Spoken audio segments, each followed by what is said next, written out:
Bienvenidos sean todos y todas a este día de la 18ª Semana de la Cultura Digital. Esta semana está enmarcada con el título Más prácticas digitales en la educación y cultura contemporánea. El día de hoy nos complace presentar a Cecilia Núñez Martínez con su ponencia Volverse Público, Cuerpo, Política y Afectos en los Modos de Vida Digitales. Les comparto una breve semblanza sobre ella. Cecilia Núñez es candidata a Magíster en Comunicación y Cultura por la Universidad de Buenos Aires, en Argentina, y licenciada en Literatura y Ciencias del Lenguaje. En 2004 cofundó el Laboratorio Corporal, Red Latinoamericana de Teoría y Prácticas Queer, o de la disidencia sexogenérica.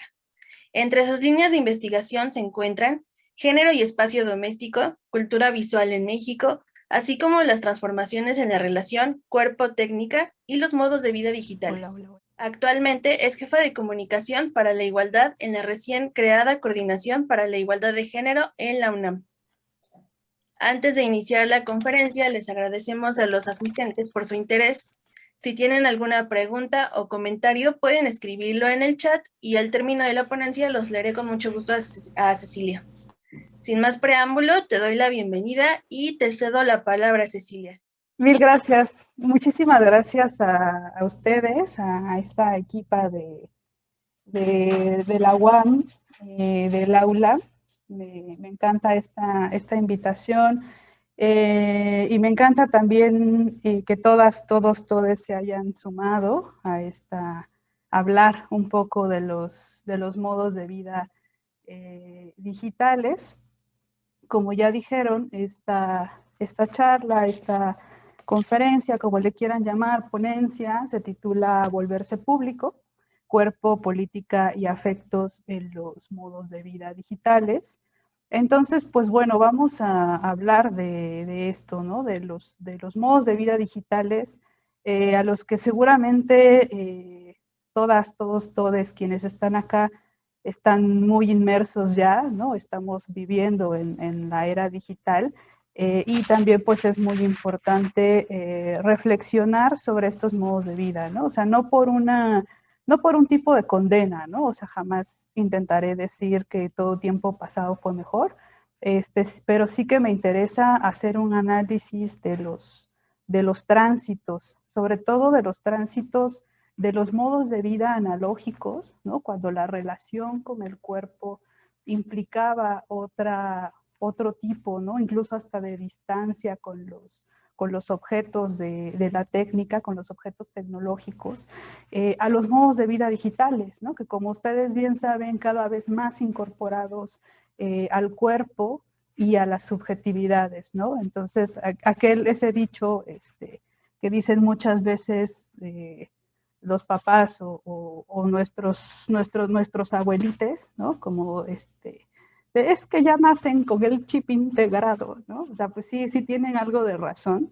Y pues nada, hay que acercarse a estudiar también desde la comunicación. Ya me contarán a qué disciplinas pertenecen, en qué carreras están, cuáles son sus intereses. Sería muy, muy, muy interesante escuchar sobre eso. Pero bueno, por lo pronto me toca a mí compartirles algunas reflexiones. Voy a compartir mi pantalla. Estas son algunas reflexiones que han surgido, que son parte de mi tesis de maestría en comunicación y cultura en la Universidad de Buenos Aires. La Universidad de Buenos Aires tiene una particularidad, que es una universidad también, como muchas de México, ¿no? También no estoy diciendo que sea como el hilo negro o algo así, pero es una universidad también muy politizada y muy contestataria a los objetos de estudio que han pasado como los objetos, digamos, dignos de estudiarse, ¿no? Entonces, bueno, esta presentación o estas reflexiones que hoy les propongo nacen a partir de observar esta imagen, ¿no? Cuando yo vi esta imagen en el 2012, año electoral en México, quienes lo recuerden, seguramente todos quienes están acá lo recuerdan muy bien, fue un año muy conflictivo, ¿no? En el que a muchos se nos hizo nudos el estómago, el hígado y demás, porque nos causó mucha indignación, ¿no? Todo lo que estaba sucediendo. Surgió el movimiento Yo Soy 132, que curiosamente, a diferencia de muchos movimientos estudiantiles en América Latina, no buscaba tanto el tema educativo, ¿no? Por ejemplo, la gratuidad de la educación o algunos temas súper importantes que, por ejemplo, en Chile son trascendentales, ¿no? Para la lucha estudiantil, sino que buscaba la democratización de los medios, ¿no?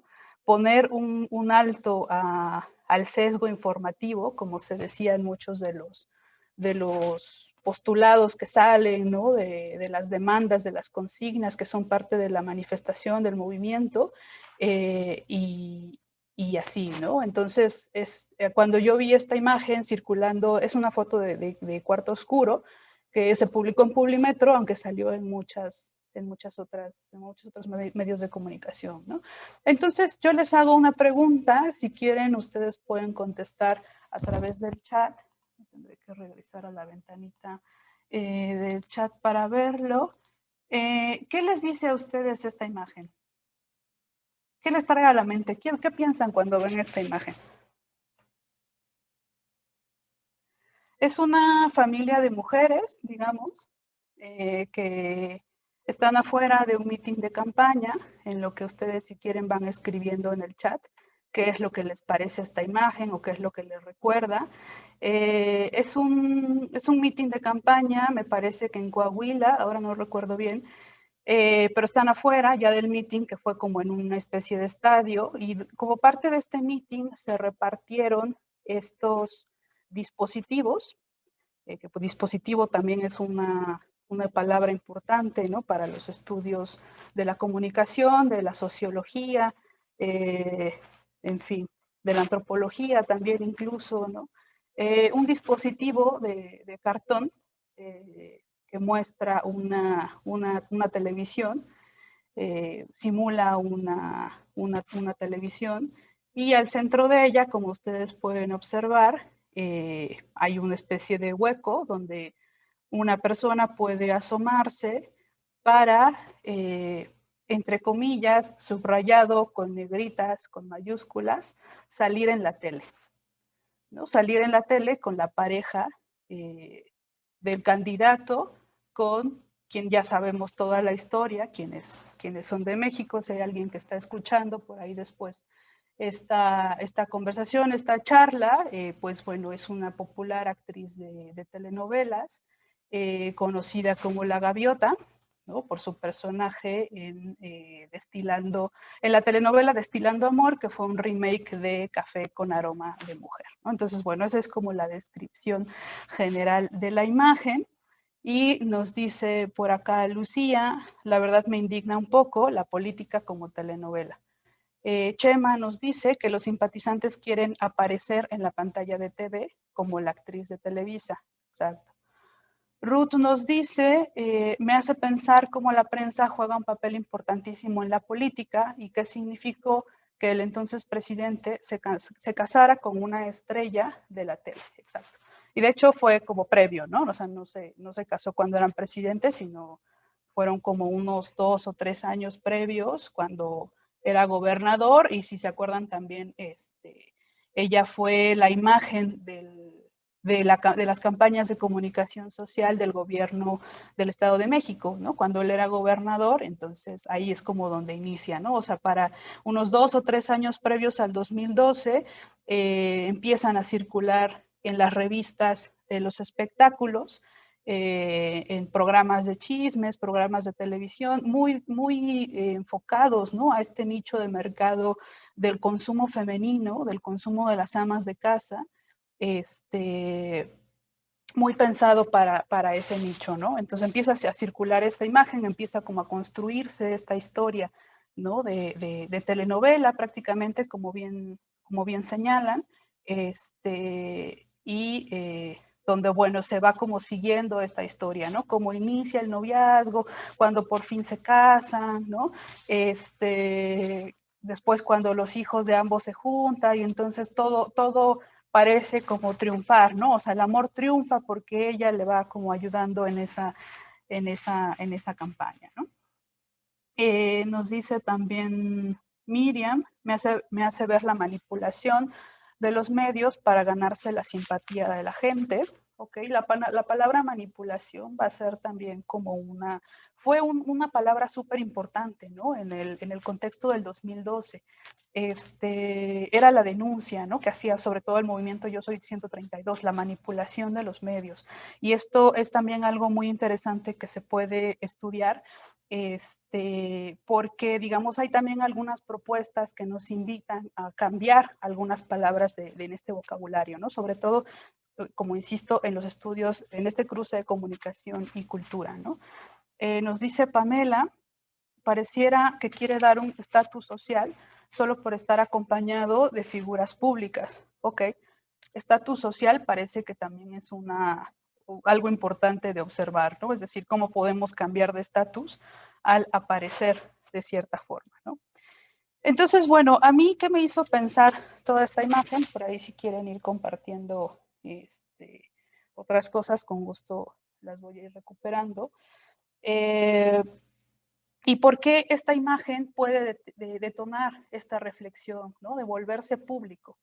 ¿Y cómo podemos observar entonces el cuerpo, la política y los afectos en los modos de vida digitales, ¿no? Aquí hay un tránsito muy claro de los modos de vida analógicos a los modos de vida digitales, ¿no? Incluso la televisión tiene las perillas, ¿no? De antaño, que no sé si a ustedes les tocó, pero pues antes había que levantarse, ¿no? Si quería uno cambiar el canal, pues giraba la perilla, movía la antena para recuperar la señal, ¿no? Es decir, que ese cuerpo era próximo, o sea, próximo, pero al mismo tiempo distante con el dispositivo, ¿no? Entonces, bueno, a mí lo que me voló los sesos de esta imagen es la frase o la expresión de salir en la tele, ¿no? Como ya recuperaban por ahí.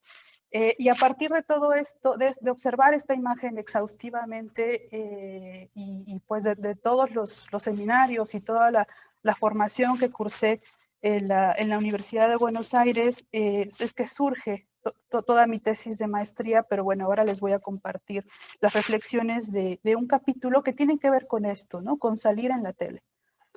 Salir en la tele entonces con una figura del espectáculo y una figura de la política nos lleva a pensar lo que hay de espectacular en la imagen y también lo que hay de político en su producción, en su distribución y en su consumo. Nos lleva a pensar también en lo que se entiende por político y lo que se entiende por la política, que también van a estar en constante transformación, ¿no? Y también los lugares en donde esto se deposita, ¿no? En donde se deposita lo político y la política.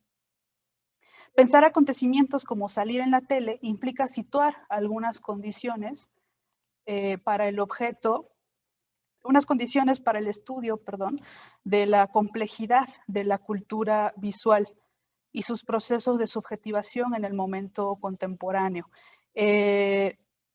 Digamos, como el objeto de estudio de mi tesis es la complejidad de la cultura visual, ¿no? Yo me hacía unas bolas y es que me interesan muchísimas cosas de esta imagen, ¿no? Me interesa el espacio doméstico, me interesan las amas de casa, ¿no? Porque también, o sea, yo soy muy cercana también a estas narrativas, ¿no? A esta sensibilidad melodramática que funda también un poco ciertos tipos de subjetividad, ¿no? Mi madre, mi mamá era una ama de casa, costurera también, que era como su otro oficio, y digamos siempre todas las tardes frente a su máquina de coser estaba trabajando y estaba viendo las telenovelas, ¿no? Entonces para mí era como me llamaba mucho la atención encontrar de pronto esos diálogos, esos gestos, incluso como esos guiños que yo veía en las personajes de la televisión, de las telenovelas, en ese cotilleo de mi mamá con sus amigas, ¿no? Con sus comadres y demás, ¿no? O sea, cómo incluso a veces los diálogos se repetían, ¿no? Los gestos, en fin, ¿no? Entonces, bueno, todo esto nos habla de que la cultura visual en México es compleja, es complejísima, ¿no? Y esto también es algo que tuve oportunidad de observar al cruzar la maestría en el exterior, ¿no? Porque me decían, es que México tiene, tiene una relación única con las imágenes, ¿no? O sea, que solo se puede ver en otros países donde lo colonial, lo barroco fue tan poderoso y donde ya había ese antecedente de esa relación con las imágenes, ¿no? O sea, como en el Perú o en el Ecuador, ¿no? O sea, esa es una esfera, digamos, como de visualidad que sucede en países como estos, ¿no? Donde incluso la historia del país, por ejemplo, la historia de México se cuenta a través de las imágenes, ¿no? Pocos países tienen como todo este tema de lo mural, ¿no? O sea, de los grandes murales en Palacio Nacional que cuentan toda la épica del país, ¿no? De la fundación del país y demás. Y digamos, son esos grandes relatos, ¿no? Que pasan, sí, del lado de lo que se merece recordar y de lo que se merece estudiar, ¿no?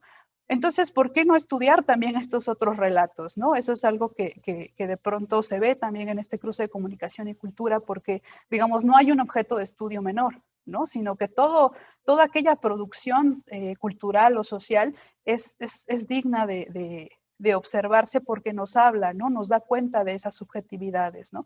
Si estamos dispuestas a observar esas subjetividades y cómo es que se producen y a desnaturalizarlas, tenemos que observar también aquellos pequeños relatos, ¿no? Entonces, bueno, estas son algunas condiciones, hay muchas condiciones para el estudio, o premisas, también se pueden llamar así, ¿no? Entonces, bueno, decía que hay que entender a las imágenes no solo como registro, sino como producción de los vínculos entre la subjetividad y el mundo, ¿no? Esto va a ser algo muy importante, observar cuál es el vínculo que producen las imágenes con el mundo. Así, este acontecimiento de salir en la tele, nos interesan además los vínculos afectivos que promueve la relación de aparecer en las imágenes, de ser las imágenes y de expresarse con y entre imágenes.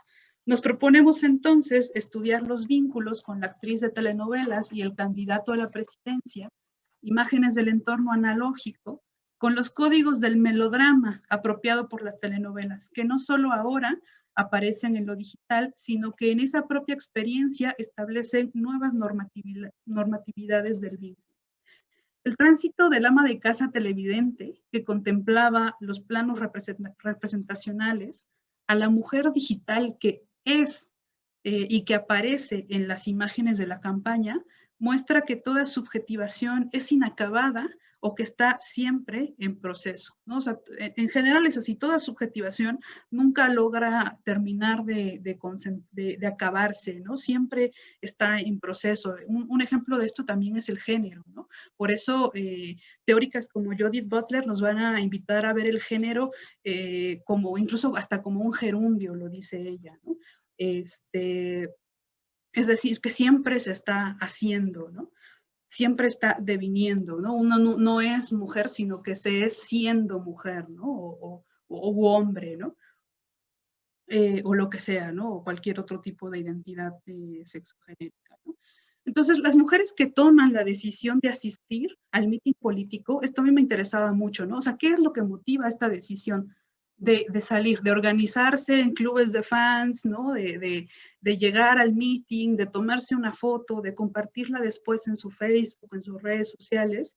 ¿Qué es lo que posibilita esta emergencia, ¿no? O esta aparición de la mujer, del ama de casa en este entorno de lo político?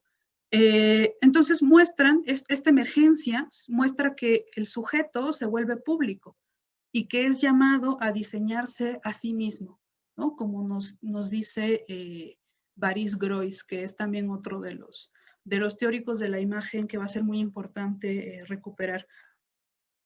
El vínculo afectivo de las mujeres que salen en las imágenes con las subjetivaciones contenidas en el personaje de la gaviota, en tanto experiencia de consumo, permite ver la exposición pública del sujeto del sujeto producido como imagen. En ese sentido, el dispositivo expresa las constituciones estéticas de producción de una verdad del sujeto como imagen. Para acceder a este ambiente sensible, es necesario tomar en cuenta que el concepto de ficción a partir de los años 90 se transforma e implica la indiscernibilidad entre la realidad y la ficción, ¿no? Ese es cada vez un signo más de nuestra época.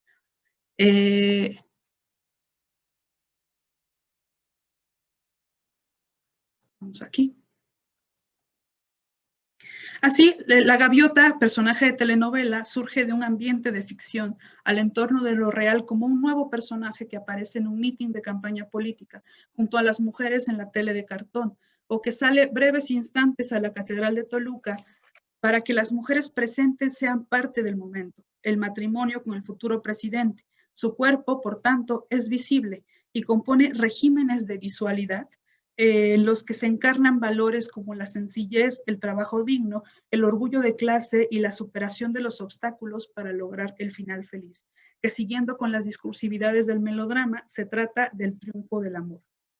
En los acontecimientos descritos es posible constatar que en el estudio de la cultura visual contemporánea no se trata ya de identificar lo que es espectacular, sino focalizar que la experiencia misma se ha vuelto imagen. Salir en la tele o en YouTube permite, siguiendo a Rancière, localizar la política de la ficción no del lado de lo que ella representa, sino del lado de lo que ella opera, de las situaciones que construye, de las poblaciones que convoca, de las relaciones de inclusión que instituye, de las fronteras que traza o borra entre la percepción y la acción, entre los estados de las cosas y los movimientos del pensamiento, de las relaciones que establece o suspende entre las situaciones y sus significaciones, entre las coexistencias o sucesiones temporales, las cadenas de causalidad. Las personas convocadas en las imágenes de la tele, en la tele o en el video de YouTube, hablo de un video de YouTube porque también hago el análisis de un video que sube a alguien, cualquier persona, una mujer, a un canal de YouTube, en donde están en las escalinatas de la Catedral de Toluca, cuando está la supuesta boda, ¿no?, de Peña Nieto con la gaviota, y que entonces ella graba y la gaviota se asoma, baja, saluda al pueblo, y esta mujer dice, ¿no?, enuncia: ahí está la gaviota hasta que por fin se nos hace verla, ¿no? Este es otro momento que a mí como que me voló los sesos porque era como, o sea, ¿qué es lo que motiva que es esa necesidad, ¿no?, de ver a la actriz, ¿no?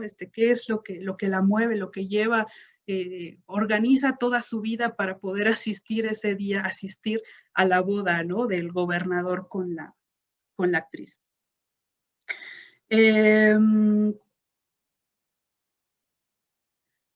Entonces, bueno, estos acontecimientos, en esos acontecimientos podemos afirmar que aparecen amas de casa, ¿no? O sea, son mujeres, podemos afirmar que son amas de casa, no porque sea comprobable que el trabajo doméstico sea su única actividad económica, sino porque las relaciones de inclusión que construye son inmanentes a las significaciones del ambiente doméstico en el que coexiste, que le corresponden por la construcción sexogenérica y a las composiciones melodramáticas imaginales que lo sustentan, ¿no? Es decir, este es como mi marco un poco conceptual para decir por qué hablo de ellas como amas de casa, ¿no? O sea, a mí no me consta que sea su única actividad, no me consta que realmente lo sean, quizás tienen alguna trabajadora del hogar que hace las labores o sea, no lo sé, ¿no? O sea, yo no puedo saber como todo ese espectro de mujeres que podrían estar como en este mismo registro, ¿no?, de producción de subjetividad. Salir en la tele muestra, siguiendo a Paula Sibilia, una teórica antropóloga argentina que trabaja desde el Brasil, que en el modo de producción y consumo capitalista de las sociedades contemporáneas, el concepto de propiedad está en crisis y se torna en formas más flexibles de apropiación y acceso a las experiencias, sensaciones y universos exclusivos.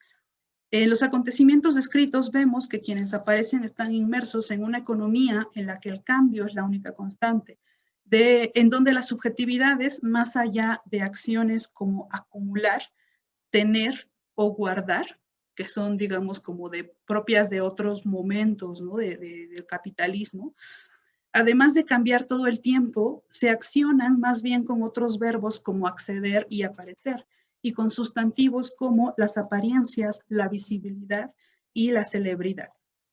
Así, salir en la tele con la gaviota y EPN muestra el acceso a las experiencias y sensaciones de las que el ama de casa no solo es parte, sino que sin su acceso y su aparición no serían posibles.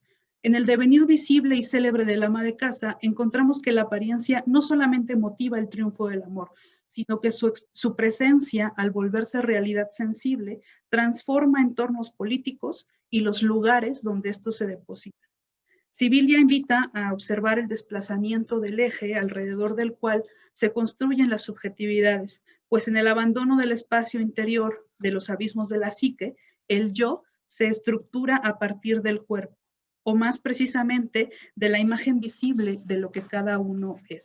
Esto también lo explica Sibilia con el paso de las subjetividades introdirigidas, propios de otros contextos previos a la era digital, al paso de las subjetividades alterdirigidas, ¿no? Es decir, antes, por ejemplo, tenías un álbum de fotografías, ¿no? La fotografía era analógica, tenías tu álbum, eran como contadas las fotos que podías tomar, si se te revelaba el rollo, pues ya ni modo, ¿no? Entonces perdías como la fiesta familiar si el rollo se revelaba, ¿no? Se observaban generalmente en la intimidad, ¿no? de la casa, había reuniones familiares donde pues se reunían para ver las fotos, ¿no? Digamos, ese era un tipo de subjetividad introdirigida a una subjetividad alterdirigida que está, como dice Baris Groys también, llamada a diseñarse a sí misma todo el tiempo, ¿no? A volverse público. Público no me refiero a público como de sentado en tu butaca viendo una obra de teatro, sino público, ¿no? O sea, como aparecer en la esfera pública. En la imagen del Photo Opportunity, esta imagen del dispositivo de cartón, es posible ubicar la presencia de sujetos que deben producir los sentidos que los vinculen con otros. Una forma de ver este tipo de sociedad es a través del modelo propuesto por Beck, por Ulrich Beck, las sociedades del riesgo, en el cual se puede observar un modelo que se articula en la incertidumbre de estar obligado a la producción de sí todo el tiempo, para suplir el retraimiento institucional de lo que antes se conformaba como lazo social. Sí, como señalaba Gruzinski, ruso que estudió muchísimo la imagen en México, la producción de la imagen en México, sobre todo las imágenes barrocas de Guadalupe y todas las imágenes, digamos, del momento colonial. El asunto de la Virgen de Guadalupe era uno de los precursores en la formación de una nueva política de la imagen, en la cual ya se ejercía un derecho de supervisión, a la vez comercial, técnica e ideológica, en las sociedades contemporáneas. Técnica e ideológica. En las sociedades contemporáneas se abre un reto a la modernidad, en el que las personas eligen formas sociales y políticas nuevas e inesperadas, así como la emergencia de clubes de fans, desdibujando así las seguridades donde antes se sustentaba lo político y lo sagrado también por ende, ¿no? Entonces, observar cuáles son esas nuevas formas en las que aparece lo político y lo sagrado, esos nuevos lugares, ¿no? Como explicaré a continuación, también es algo muy interesante de ver, ¿no? Porque se puede observar en muchísimas imágenes. Se sigue con esto para profundizar en el acontecimiento de salir en la tele, que es necesario observar las relaciones que ocurren en el hecho, donde la nueva imagen de la sociedad emerge con nuevos problemas culturales que afectan en los modos de organización de la vida colectiva. De los modos de vida analógicos que implicaban una contemplación de la televisión, inclusive una distancia corporal, a los modos de vida digitales, es posible situar a un sujeto que adquiere una actitud de tomar posesión del mundo. virtualmente perenne, simultáneamente desplazándose hacia la insignificatividad y elevado al trono aparente de hacedor mundial, ¿no? Es decir, estas mujeres, estas amas de casa que aparecen en estas imágenes, parece y están de alguna forma haciendo el mundo, ¿no? O sea, están cambiando la faz del mundo. En la telenovela Destilando Amor, de Televisa de 2007, el personaje de la gaviota construye su éxito después de la desgracia. Se convierte en ejecutiva del Consejo Regulador del Tequila, que es un organismo real, este sí existe, y sí, en el último episodio se casa con el heredero de la hacienda tequilera. Con 15 millones de televidentes en México cada noche, además de ser transmitida a 60 países, se atribuye al éxito de la telenovela el aumento en la producción de la bebida, que ese año llegó a la cifra récord de 280 millones de litros, mientras que la Secretaría de Turismo de Jalisco informó que la afluencia de visitantes al pueblo de Tequila aumentó en un 400%. Durante la trama, la gaviota es amenazada con ser despedida del Consejo Regulador del Tequila, lo cual generó las reacciones de cientos de mujeres que enviaron correos electrónicos al Consejo Regulador del Tequila, el Real, diciendo frases como, por favor, no despidan a la gaviota. Además, la época dorada para el tequila que marcó la telenovela propició que el Consejo Regulador del Tequila, el Real, otra vez, otorgara un reconocimiento a la gaviota por la proyección a nivel internacional generada por la telenovela Destilando Amor, al difundir la cultura de la más mexicana de las bebidas, el tequila. Estas subjetivaciones se mueven en ambientes técnicos cognitivos, como los llama Bifo Berardi, en donde los límites entre la realidad y la ficción, el espectáculo y la política, que tienden vínculos afectivos, son cada vez más tenues. Como señala Rancière, las formas de ficción declaradas tales permiten percibir las lógicas de presentación de los hechos y de producción de sus sentidos, que la invocación de la evidencia, del dato o de la necesidad científica oculta en otra parte. Por lo anterior, esta aproximación no busca contestar la pregunta por la equivalencia en votos de la presencia de la actriz en la campaña, sino proponer vías de acceso teórico-metodológico para observar las formas de ficción que contienen las imágenes como las descritas, que presentan los hechos y producen los sentidos. Además, desvelar los códigos de la alfabetización en los recursos dramáticos en la que hemos estado inmersos durante las últimas décadas, permite ubicar la geografía sentimental, como la llama Jesús Martín Barbero, que atraviesa la composición de la cultura visual de las sociedades globalizadas. Se puede afirmar con Rancière que los desarreglos del orden ficcional permiten, a la inversa, pensar en las nuevas relaciones, pensar las relaciones nuevas entre las palabras y las cosas, las percepciones y los actos, las representaciones del pasado y las proyecciones del futuro, el sentido de lo real y lo posible, de lo necesario verosímil con el que se tejen las formas de experiencia social y de la subjetivación política. La imagen del Photo Opportunity y el video de YouTube grabado por una mujer frente a las vallas de la Catedral de Toluca muestran la emergencia de una nueva imagen de la sociedad, encabezada al centro por el ama de casa y las nuevas formas de subjetivación política. Como expone Di Paola, la imagen no solo es un registro indicial del mundo, sino que se torna experiencia performativa que produce el mundo. Las mujeres que asisten al meeting organizan sus condiciones de identidad mediante las imágenes que vuelven posibles de sí mismas. Estas nuevas normativas que se sostienen en lo afectivo y en la confianza transmutan las formas de convivir con la familia, participar políticamente, ya sea para votar por un candidato, constituirse en clubes de fans para una pareja en campaña o enviar correos electrónicos para evitar el despido de la gaviota. Con el acontecimiento de salir en la tele, es posible apuntar la relevancia para el análisis de lo que Michel Maffesoli, filósofo francés, denominó como la lógica del instante, donde las emociones, pasiones y afectos del sujeto son puestas sobre la relación para extinguirse efímeramente en ese dado instante. En ese sentido, estudiar al ama de casa, el espacio doméstico, y el espacio doméstico posibilita acceder a una dimensión inédita en la búsqueda de lo realista. A través de la emergencia del ama de casa como imagen y de la expansión de su ambiente de subjetivación doméstico, es posible hallar las formas de intensificación y valoración de la propia experiencia vivida, responsable por el giro subjetivo que hoy constata la producción de narrativas, ficticias o no.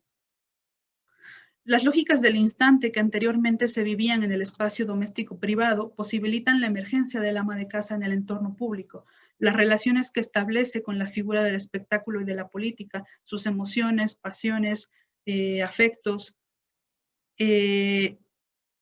Por estas figuras, ¿no? Muestran que vive cada singularidad como una totalidad del vínculo para que éste se haga posible, de tal forma que la relación con lo social es meramente estética, puesto que se concreta con la conformación de una nueva sensibilidad a cada instante.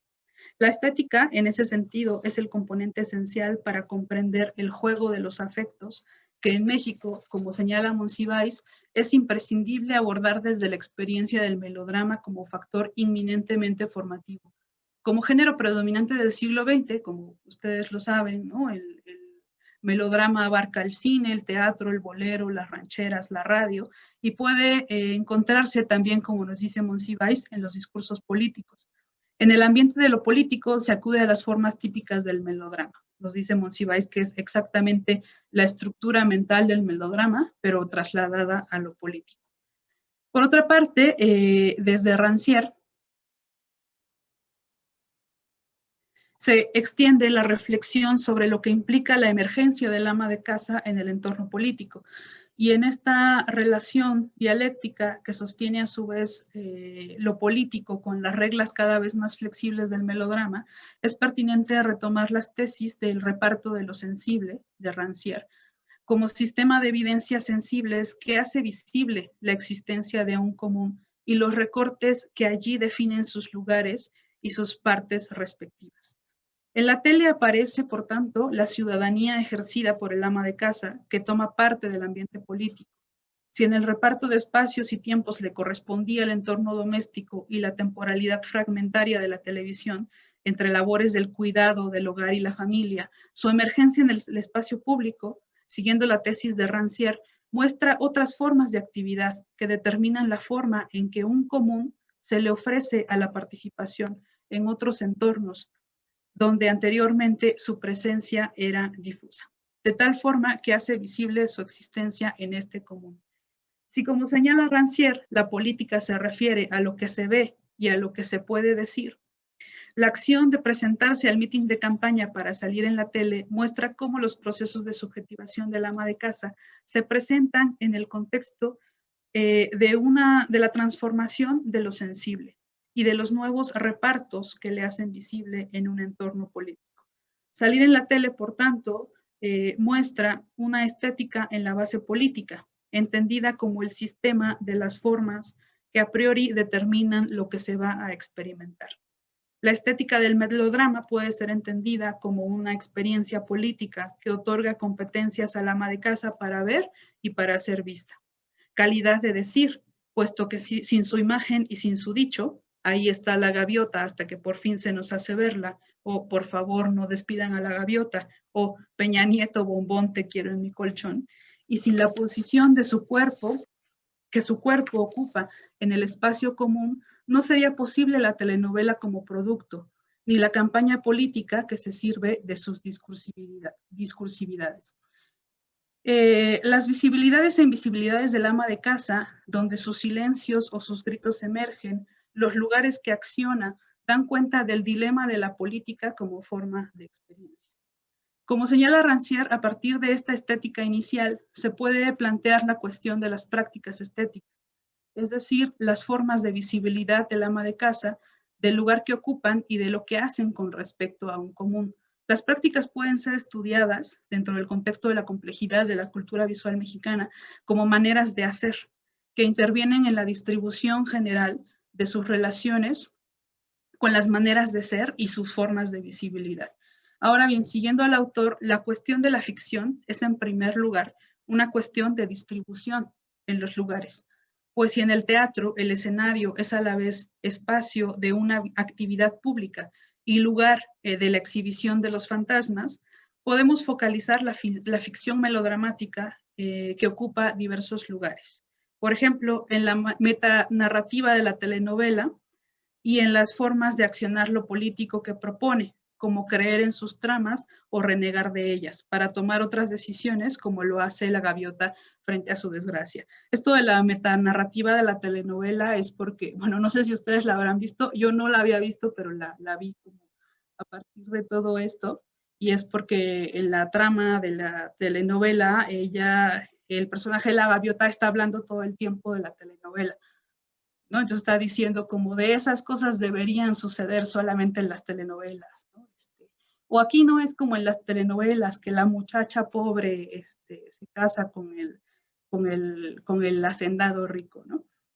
Entonces, como en esa metanarrativa de la novela es también, digamos, un lugar, ¿no? Como habla Rancière del reparto de lo sensible, que es una cuestión como de observar la distribución de los lugares en donde se encuentran los hechos, los acontecimientos, lo sensible.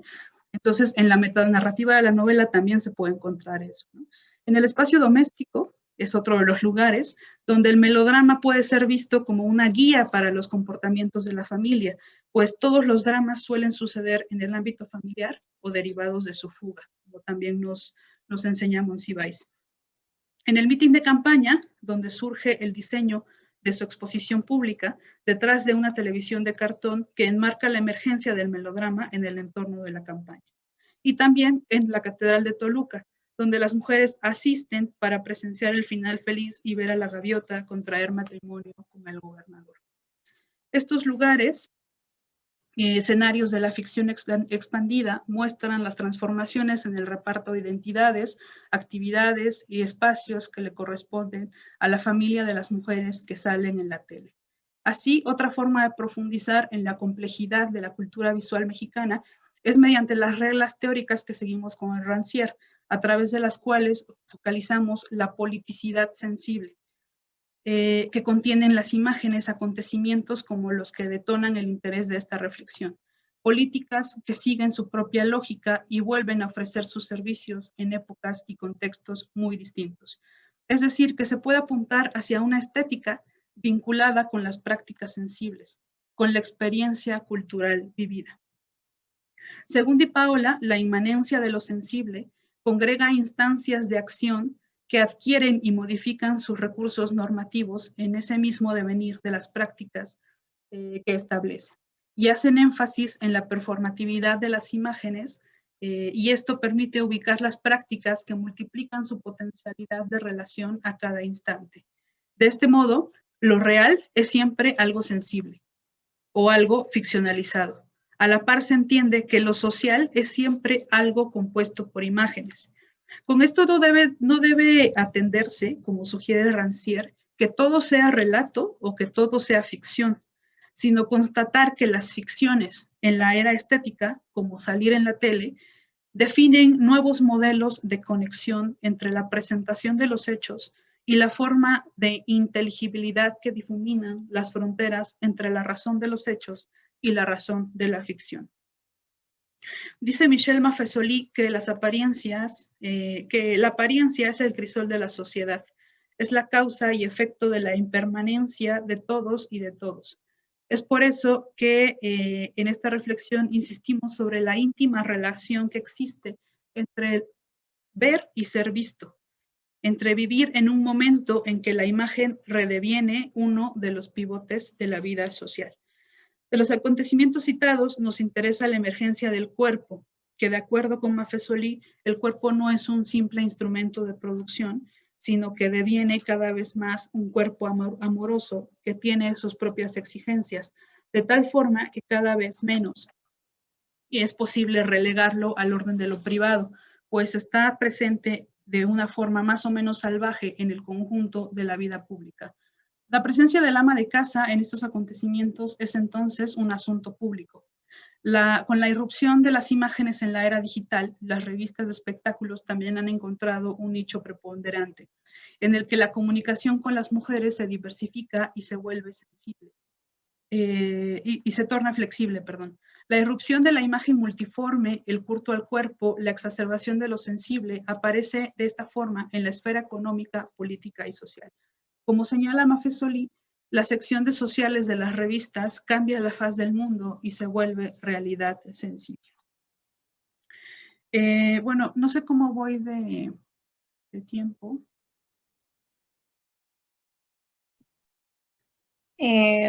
No sé si quieras ir cerrando para pasar. Haciendo cierre, ¿no? Perfecto. Bueno, me voy a saltar un poquillo. En todo caso, podemos recuperar algunas cosas con las inquietudes que ustedes tienen, si es que las tienen, espero que sí. Pero bueno, entonces esta reflexión, ¿no? que nos lleva a observar, digamos, un yo visible, lo que nos invita también es a, digamos, como ir un poquito más allá de la condena, como de esto sucedió así porque nos manipulan, ¿no? O esto sucedió así porque nos quieren ciegas o ciegos, o sea, sí, ¿no? O sea, no estoy diciendo que no, ¿no? Pero digamos, como la invitación es un poco como a entender o a escudriñar, ¿no? En los contextos que enmarcan la era digital, ¿no? Y los modos de vida digitales, porque vienen también como de una larga tradición, no es tradición, ¿no? Pero una larga secuencia de transformaciones en las subjetividades, ¿no? Por eso Baris Groys, que es otro de los teóricos que me parecen muy importantes para acercarse, ¿no? a las políticas de la imagen, nos dice lo siguiente, y con esto cerraría. Cada vez más se repite la exhortación a alejarse del diseño político y la cuestión de la imagen para volver sobre el contenido. Tales quejas ignoran el hecho de que bajo el régimen del diseño moderno, el posicionamiento individual de un político en el campo de los medios masivos es justamente el que hace una afirmación crucial sobre su acción política, o incluso la constituye como tal. El contenido, en cambio, es completamente irrelevante, porque cambia constantemente. Por lo tanto, el público general no está para nada equivocado al juzgar a un político de acuerdo a su apariencia, es decir, de acuerdo con su credo básico a nivel estético y político, y no de acuerdo a programas arbitrariamente cambiantes y a los contenidos que apoya o formula, ¿no? Es decir que, o sea, el contenido de las campañas, ¿no? Las propuestas de los partidos políticos siempre va a ser cambiante, ¿no? Lo que no va a cambiar, lo que no se va a transformar, es esa relación estética, ¿no? Ese credo básico como a nivel estético que busca también como relacionarse de una u otra forma con diversas subjetividades, ¿no?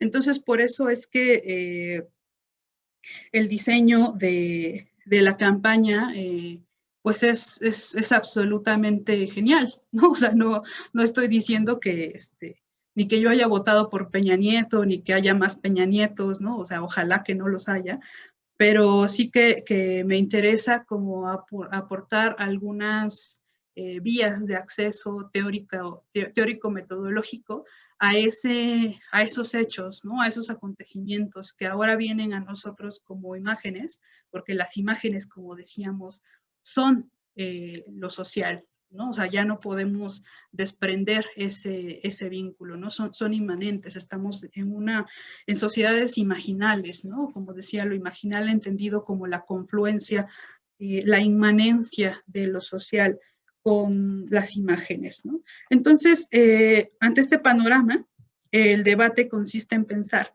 si un encuentro con lo real es todavía posible, ¿no? O si lo real ha desaparecido definitivamente bajo su superficie de diseño, ¿no? Por ahí nos dice también Baris Groys que el diseño en las sociedades contemporáneas ocupa el lugar de la religión, ¿no? Por eso es tan importante observar los lugares donde se deposita, ¿no? O sea, porque los lugares no solo son como, sí, la plaza, ¿no? O el Zócalo, o sí, también son lugares simbólicos, ¿no? Pero también esos otros lugares donde podemos encontrar, por ejemplo, en este caso, las discursividades del melodrama, ¿no? Como esos códigos del melodrama que aparecen y que se vuelven imágenes. Entonces, bueno, hasta acá lo dejo, por si tienen también alguna pregunta o algo que quieran abordar hasta acá. Muchas gracias, Cecilia. Justo me parece súper pertinente tu ponencia en este año en donde hay también elecciones, que nos hace pensar en qué estamos viendo, qué imágenes, no solamente ver las imágenes por ver o por ver las noticias o demás, sino qué significado hay, ¿no? En ellas, qué estamos viendo, qué podemos interpretar y qué trae consigo también la imagen. Y justo hay un comentario muy interesante para ti. Dice, actualmente, es de parte de Orlando, actualmente algo parecido a lo de Peña Nieto se ha dado con el candidato Samuel García, quien es marido de la influencer Mariana Rodríguez, cuya campaña se ha beneficiado con redes como TikTok o Instagram. ¿Qué observaciones se podría hacer en torno a este nuevo contexto donde la televisión cede espacios a las redes sociodigitales? Claro, es muy interesante, ¿no? Porque, digamos, yo recuerdo el 2012 lo tengo como muy, muy grabado, ¿no?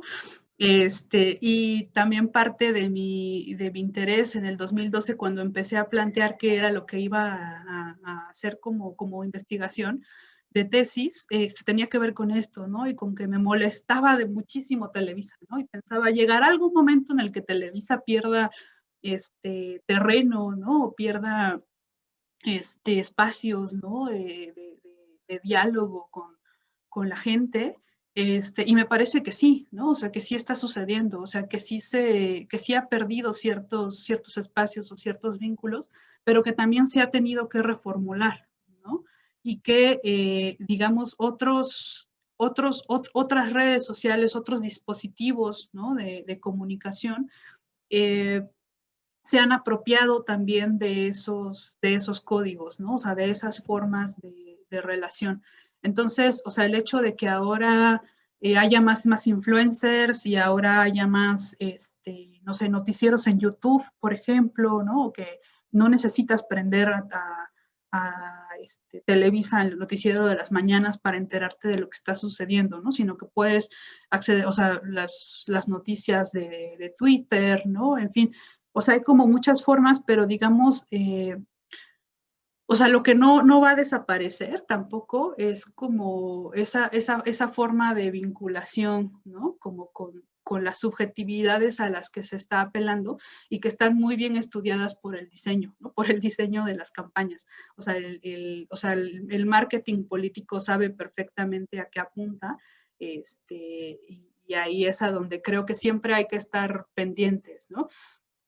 Sí, en el caso de Samuel García, o sea, son otras parejas, ¿no? O sea, así como esta pareja surge muy en el tránsito de lo analógico a lo digital, esta otra surge, ¿no? Ya completamente en el entorno de lo digital, ¿no? Entonces sí creo que hay que estar como muy, muy pendientes de qué es lo que sucede. Se dan también como muchas disputas ahí entre que si el norte, el sur, ¿no? Todo lo que las declaraciones que saca, temas de género también que atraviesan. Hay un sector de la sociedad que también cada vez es más informada y más sensible a detectar como todo eso, ¿no? Y habrá otros que no, o sea, siempre como en todo. Muchas gracias. Y Lucía Cañaverales pregunta, no sé si me aterra o me intriga la creación de estas metarealidades. ¿Qué literatura nos recomendarías para ahondar en el tema? Sí, pues les recomiendo mucho a estos autores de los que he hablado. Esteban Di Paola es uno de ellos. Hay un texto muy bueno que es como sobre el troll en internet, que habla mucho también como estas lógicas, ¿no? Como de acoso o estas nuevas dinámicas que se dan sociales de acoso a otras personas y así. Les recomiendo mucho a Paula Sibilia, es realmente una tipa muy, muy brillante. Y para trabajar, por ejemplo, en el tema de lo sensible y lo afectivo, ¿no? O sea, cómo es que estos temas se vuelven relevantes también para los estudios sociales. Está Ali Lara, que es de la Universidad Autónoma de Barcelona, con un libro muy, no sé si el libro es como una serie de artículos sobre el giro afectivo, ¿no? Entonces ahí trabaja como puntualmente a diferentes autores que son parte de toda esta conceptualización como de los afectos, ¿no? O sea, entre ellos Yves Kosofsky-Switch, Deleuze, Patricia Kloft también, ¿no? Pero si buscan a Lilara, él, digamos, es como la base para buscar mucho de lo afectivo. Se me olvidó quién más iba a recomendar ahorita. Bueno, si quieres pasamos a la siguiente y ahorita me acuerdo. Abifo Berardi. Abifo Berardi, es un filósofo italiano, que me parece súper interesante. También él tiene un libro, por ejemplo, sobre la generación post-alfa, ¿no? Que es como o sea, las generaciones que ya no aprendieron a hablar o a escribir o sea, digamos, por medios analógicos, sino por toda esa relación digital, ¿no? Entonces, como ese cambio también cognitivo enmarca otro tipo de subjetividad, ¿no? Entonces, también recomendaría mucho a Bifo Berardi, Franco Berardi. Muchas gracias, Cecilia. Y pues con eso cerraríamos esta ponencia del día de hoy. Te agradecemos mucho